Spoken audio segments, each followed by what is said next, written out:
नमस्ते दोस्तों, good morning, Radhe Radhe, Ram Ram. आशा है कि आप सब मस्त होंगे, स्वस्थ होंगे, अपने कामों में व्यस्त होंगे।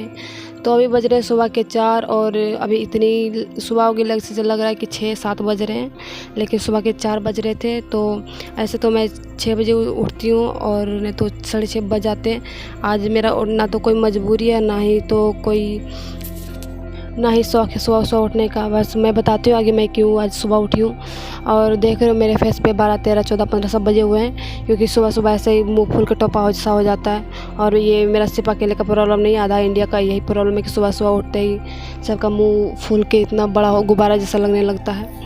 तो फिर अब मैं तो रात को मतलब सारा काम करके ही सोती हूँ, लेकिन फिर भी ऐसे बासी किचन और बाकी जगहों को नहीं रख सकते।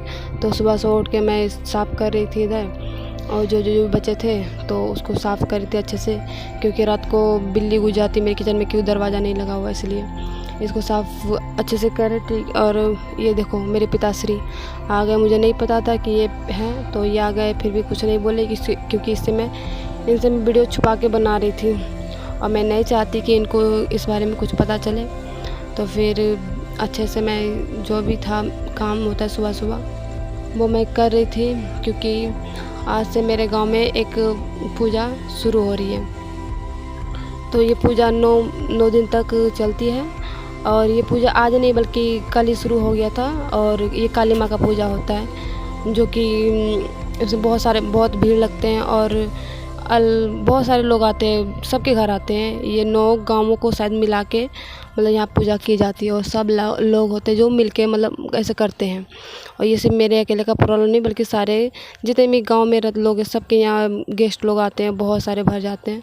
तो फिर मैं छत पे गई, तो ये भाई ये था मेरा सो रहा था, तो उसको उठा के आज मैं जा रही पहली बार मंदिर, पहली बार नहीं जा रही, मतलब ये फर्स्ट दिन है। तो फिर मेरे भाई जा रहा था कि ये फुआ का बेटा है, तो आया था, तो फुआ लोग नहीं अभी आई है, उन लोग भी आएगी। तो फिर मंदिर पहुंच के ये देखते हैं कि इतनी सारे जल लेने के लिए इतनी भीड़ लगी हुई थी। और आज फर्स्ट दिन था मेरा और सेकंड दिन था पूजा का, तो फिर इतने सारे लोग पूजा के लिए आ गए थे। बाकी बात और भीड़ लगती है, वैसे आज 2 दिन ही हुआ था, तो आज इतने लोग आए थे। और मैं इंतज़ार कर रही थी मेरा भाई का, क्योंकि उसको मैं पहले भेज के और मैं खुद वहाँ पे खड़ी थी, क्योंकि लौटने को देखना था, नहीं तो कोई उठा के लेके भाग जाता, ऐसा ही होता है। तो फिर पूजा करके आ गई, और माँ बना रही थी चाय, और मेरा काम था कद्दू छिलने का। कद्दू छिल के बस उसे मुझे काटना था, और चावल चढ़ा हुआ था। और फिर सुबह सुबह को जो खाना होता है वो बन रहा था इधर। बाकी बाद जो भी और काम होते वो और भी बाकी करने थे अभी, क्योंकि बस सुबह सुबह का जो काम था खाना बनाना, साफ़ करना, ये सब तो हो गया था। और हमारे यहाँ सुबह सुबह जल्दी चाय बनती है, क्योंकि चाय के बिना सबका सर दर्द करने लगता है, इसलिए चाय पहले, फिर कुछ और होता है। वैसे तो डॉक्टर कहते हैं चाय पीना बुरी बात है, लेकिन ना पियो तो और बुरा हो जाता है, क्योंकि सर दर्द करने लगता है। और ये बूढ़े लोगों के साथ नहीं, हम लोग के साथ भी होता है ऐसा ही है, क्योंकि चाय के बहुत ही मतलब चाय एक दवाई तरह हो गया है, जब तक ना पियो तब तक कोई काम ही नहीं होता। फिर चाय पी के और बाकी जो काम थे वो करने थे, क्योंकि कल फुआ लोग आ रही है। और ये मेरा रूम है जो कि ऐसे पड़ा हुआ है। ऐसे तो मैं अक्सर ऐसे ही कभी कभी साफ़ करती हूँ, ऐसे नहीं हो पाता। और क्योंकि इस रूम में मैं खासकर नहीं रहती, क्योंकि इसमें बहुत ज़्यादा गर्मी लगती है। और कल आ रहे थे मेरे पापा के बहन, माँ, दादी की बेटी, और मेरी माँ की ननद और मेरी फुआ, इसलिए थोड़ा सा साफ़ सफाई अभियान चल रहा था मेरा। नहीं तो कलेश करने लग जाती, फिर कुछ ऐसे तो नहीं बोलती, बट अच्छा नहीं लगता, क्योंकि और भी गेस्ट लोग आने वाले हैं। क्योंकि ये पूजा ऐसा है कि इसमें बहुत सारे लोग भर जाते हैं, जैसा लगता है कि शादी का माहौल हो। और ये मेरे घर नहीं बल्कि जितने भी गांव में घर हैं उन सभी के यहाँ बहुत सारे गेस्ट आते हैं, और बहुत सारा भीड़ लगता है। और ये आसपास के जितने गांव में सब जगह गेस्ट आते हैं, बिना जिसको बुलाओ वो भी आते हैं, जिनको नहीं बुलाओ वो भी आते हैं। इसीलिए और भी साफ़ सफाई करना ज़रूरी हो जाता है, क्योंकि घर के लोग के साथ बाहर के लोग भी रहते हैं, तो ये अच्छा नहीं लगता। फिर जो भी था, और ये गद्दा अकेले जिसको मैं कर रही थी वो मेरी हालत ख़राब कर रहा था ऐसे ही। और रूम में धूप भी आ रही थी बहुत, क्योंकि खिड़की में पर्दा नहीं लगा हुआ है, जिस कारण से तो करते करते मैं थक भी गई थी। फिर मैं करना ही था, क्योंकि कल फुआ लोग आ रही है सुबह की गाड़ी से, फिर वो लोग आ जाते तो फिर और काम बढ़ जाता है, क्योंकि जितने भी लोग आते हैं उसके लिए खाना बनाना जो भी वगैरह होता है वो करना होता है, तो वो करना ही है।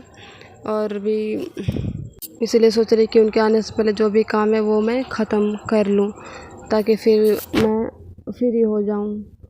और जितने भी गेस्ट आएंगे उनके साथ और बच्चे भी आएंगे तो उनका बस बच्चों का ध्यान रहता है, कॉपी किताब को फाड़ना और कलम को जितने भी चीज़ें होती छोटी छोटी चीज़ों को फेंकना। तो ये बहुत ज़रूरी होता है कि मैं इसको अच्छे से सड़िया लूँ, मतलब एक अच्छे से रख लूँ। और ये बैंक है, बैंक मतलब छोटा सा पैसा रखने वाला है। ये हमको गिफ्ट किए थे मेरे भैया, जब दिए थे तो इसमें बहुत सारे पैसे थे। अब इसमें एक फूटी कौड़ी भी नहीं है, क्योंकि मेरे पास पैसे नहीं है तो इसमें रखूँगी क्या, बस ऐसे खाली पड़ा है शो के लिए, तो मैं इसको रखी हूँ। और ये अच्छा भी लगता है छोटा सा, क्योंकि वो पहली बार मतलब ऐसा कुछ दिए थे हमको, तो मैं इसको रखी हूँ और ये शायद मेरे पास हमेशा ही रहेगा। फिर अभी मैं इंग्लिश बुक पढ़ रही हूँ, मतलब इंग्लिश पे थोड़ा ध्यान दे रही हूँ, क्योंकि इंग्लिश लैंग्वेज सीखना मुझे अच्छा लगता है। एक इंटरनेशनल लैंग्वेज है तो वो सीखना चाहिए हर किसी को। तो मैं बोलने के लिए प्रैक्टिस कर रही हूँ, मैं इंग्लिश बुक पढ़ती हूँ और इंग्लिश स्टोरीज सुनती हूँ मोबाइल में, और मतलब लिखने की प्रैक्टिस थोड़ी कर रही हूँ, ताकि थोड़ी थोड़ी तो मैं सीख ही लूँ। ऐसे तो बचपन से कुछ और भाषा बोली तो अभी तक वो अच्छे से नहीं बोल पाती। इंग्लिश तो है कि हमारे यहाँ आसपास दूर दूर तक बोली नहीं जाती, उसको एक दिन में नहीं सीखा जा सकता। ये थोड़ी थोड़ी करके मैं सीखने की कोशिश कर रही हूँ। वही है कि इंग्लिश कर रही हूँ मैं, और मैं उम्मीद रहेगी कि आप लोग ऐसे ही मस्त रहेंगे, स्वस्थ रहेंगे। और काली माँ से ये दुआ है कि आप लोग जितने भी देख रहे हैं सबके परिवार और आप लोग सब मस्त रहें, अपनी ज़िंदगी में सुखी रहें, हेल्थी रहें और खुश रहें।